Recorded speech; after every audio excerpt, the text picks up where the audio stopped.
Kenapa aku nanya pertanyaan yang kedua, which is apa kualitas kamu yang masih kurang atau skill kamu yang masih kurang positif. Hai guys, balik lagi ke channel aku Lucy Lin. Welcome back to my channel. Kalau kalian baru di channel aku, welcome to my channel. Aku YouTuber Indonesian American, artinya aku lahir di Indonesia tapi aku besar di Amerika. Di video ini kali aku mau ngomongin tentang skill-skill apa aja yang dicari sama perusahaan-perusahaan di Amerika. Sebelum aku kasih kalian informasinya itu, aku cuma mau kasih tahu beberapa hal aja, disclaimer, bahwa sejak aku mulai channel ini, aku lumayan sering dapat pertanyaan, "Kak, bantu cariin aku kerjaan dong di Amerika."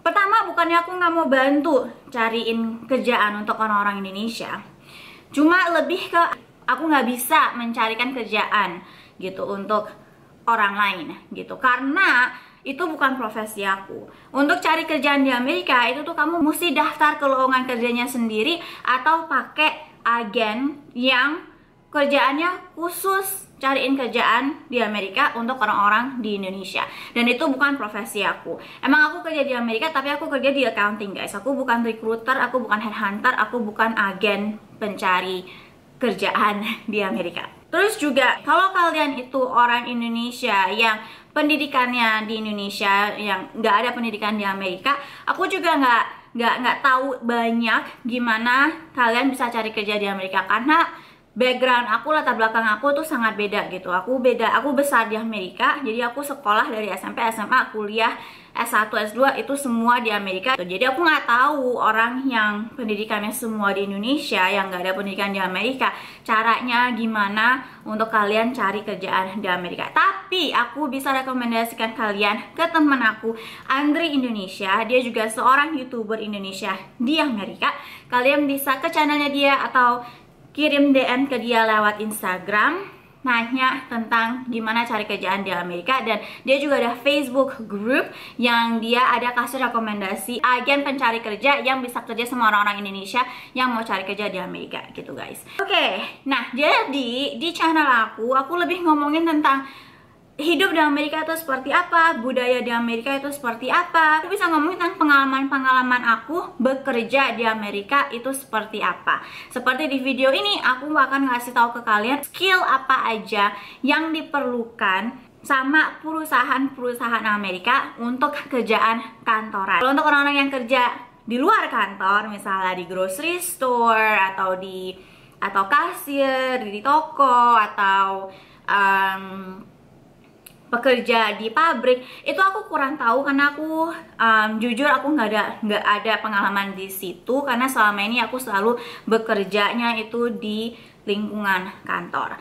Oke, nah kemarin itu aku baru menginterview seseorang untuk lowongan kerja di tim aku di perusahaan tempat kerja aku sekarang ini. Aku bukan manajer tapi aku satu level di bawah manajer. Title aku masih senior accountant. Biarpun sebagai senior accountant itu tuh aku masih bisa kadang diminta interview orang-orang yang daftar ke lowongan kerja yang levelnya di bawah aku atau sama-sama aku. Jadi misalnya levelnya staff atau levelnya itu intern atau ya sama-sama senior gitu.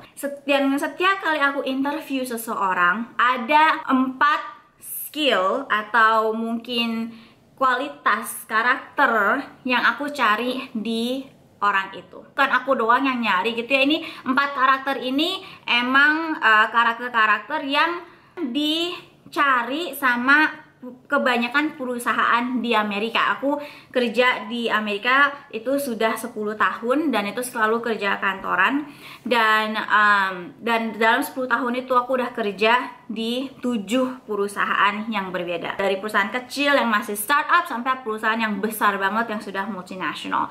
Jadi aku sudah cukup melihat apa aja skill apa aja atau karakter apa aja yang perusahaan-perusahaan di Amerika itu kebanyakan cari di pegawai yang mereka mau hire gitu. Nah, jadi skill pertama itu adalah keinginan untuk belajar hal yang baru. Itu sangat penting, karena kalau kalian pikir baru pindah kerjaan atau baru mulai kerjaan baru, itu kalian pasti akan mesti selalu belajar proses-proses di perusahaan itu, belajar basically kerjaan kalian yang baru, belajar gimana cara ngerjainnya, ya kan? Iya. Apalagi kalau kalian itu kerja di lingkungan startup, di perusahaan startup, perusahaan yang baru jadi atau masih awal-awal gitu, kemauan kalian untuk belajar itu sangat penting. Karena kalau di perusahaan startup itu tuh kadang kita disuruh kerjain kerjaan yang belum pernah kita kerjain, sering banget, hampir setiap kali. Jadi makanya keinginan untuk belajar, keinginan untuk di training itu sangatlah penting. Terus kedua yang sama-sama penting itu adalah teamwork skills atau karakter menjadi team player gitu. Apa maksudnya? Maksudnya itu kalau kerja di Amerika, kita bakal mesti kerja sama orang lain gitu kan. Misalnya kerja sama colleague kita. Kerjaan aku pun di accounting tuh mungkin kelihatannya tuh kerjaannya tuh sendiri-sendiri gitu ya. Tapi sebenarnya kerja di accounting itu apalagi kalau kita ada tim, itu tuh kita sangat perlu banget teamwork yang bagus gitu. Jadi kolaborasi yang bagus gitu. Ya misalnya sekarang ini aku kerja di tim accounting yang satu tim aku itu ada 5 orang. Jadi ada dua orang staff, 3 senior sama 1 manager. Nah, itu berapa orang? Itu 6 orang.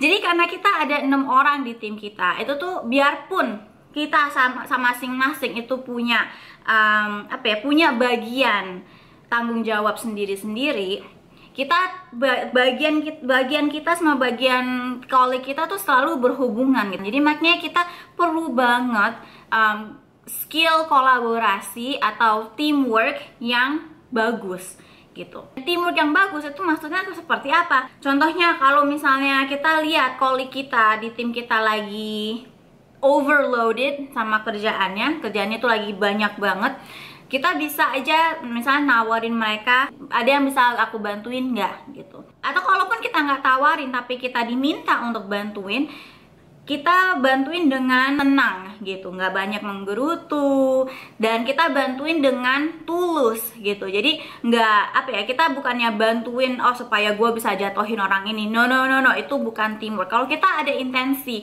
untuk menjatuhkan colleague kita, itu berartinya kita teamwork skillnya masih kurang, guys. Ketiga, komunikasi. Maksud aku komunikasi skill itu bukan cuma apa kita bisa mengerti dia. Komunikasi skill tuh bukan cuma untuk orang-orang yang bukan native speaker gitu ya. Tentunya kalau aku interview seseorang yang bukan native speaker, native English speaker, orang asing yang bahasa pertamanya itu bukan bahasa Inggris, tentunya aku mesti bisa mengerti apa yang dia omongin gitu. Satu tim kita semua orang yang kerja sama dia mesti bisa ngerti dia ngomong apa gitu. Jadi tentunya kalau di Amerika ya mesti bisa berkomunikasi pakai bahasa Inggris gitu. Komunikasi skill maksud aku bukan cuma itu doang. Komunikasi skill maksud aku itu juga cara komunikasinya ke orang lain gitu. Jadi kayak misalnya kita dikasih kerjaan dan dikasih deadline-nya mesti selesai seminggu lagi gitu. Nah, kalau misalnya sehari 2 hari sebelum deadline itu kita udah merasa wah kayaknya nggak akan bisa nih selesai pas hari deadline itu gitu, pas hari yang sudah ditujukan gitu kan. Nah itu kita mesti komunikasikan langsung ke orang yang berhubungan gitu. Kita komunikasikan langsung ke orang berhubungannya tuh kayak misalnya sehari sebelumnya atau 2 hari sebelumnya. Itu contoh komunikasi yang bagus, guys. Kalau kita komunikasikan ke orang itu pas hari deadline-nya, di hari kerjanya itu mesti selesai, kita baru bilang, oh gue nggak bisa selesai kerjaannya, itu berarti komunikasi kita itu kurang bagus, guys. Terus contoh lagi komunikasi yang bagus, itu misalnya si A kasih tahu kita sesuatu informasi, dan terus si B itu kerjaannya tuh akan pakai informasi ini. Nah, kita mesti kasih tahu ke si B informasi yang sama gitu. Jadi informasinya kita oper ke si B dan ke orang-orang lain yang kerjaannya berhubungan sama informasi ini gitu kan.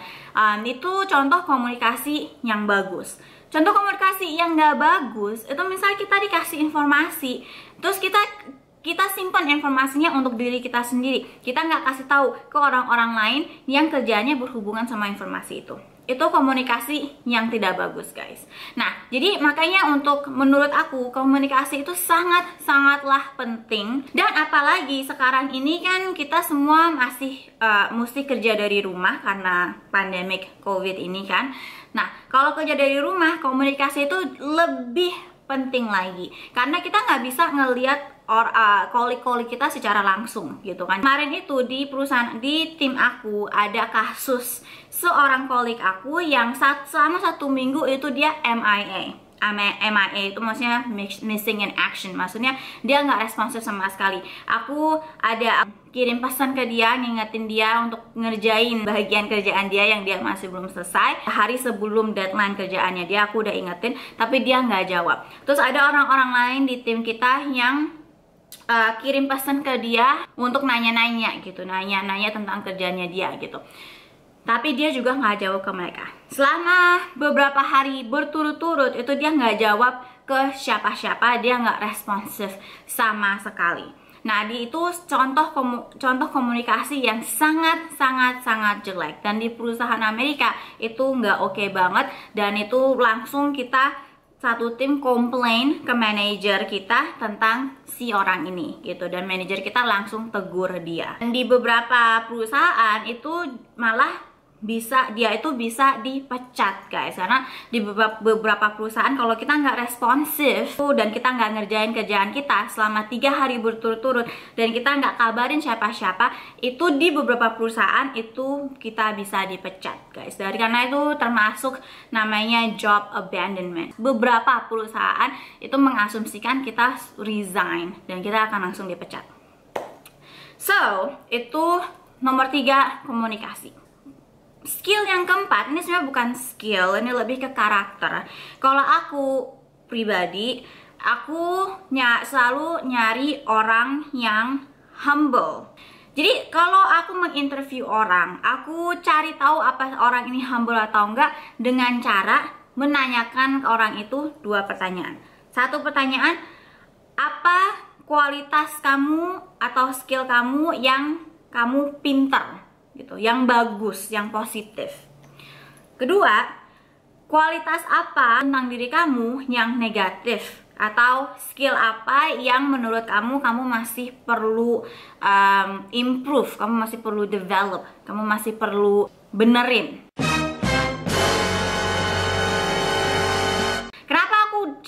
Bertanya kedua itu, kalau yang pertama oke lah ya, maksudnya kualitas kita yang positif, kualitas kita yang kayak kita hebat banget, itu mungkin udah biasa gitu, karena setiap orang suka ngomongin tentang kehebatannya diri sendiri ya kan, itu manusia secara natural. Nah, kenapa aku nanya pertanyaan yang kedua, which is apa kualitas kamu yang masih kurang atau skill kamu yang masih kurang positif?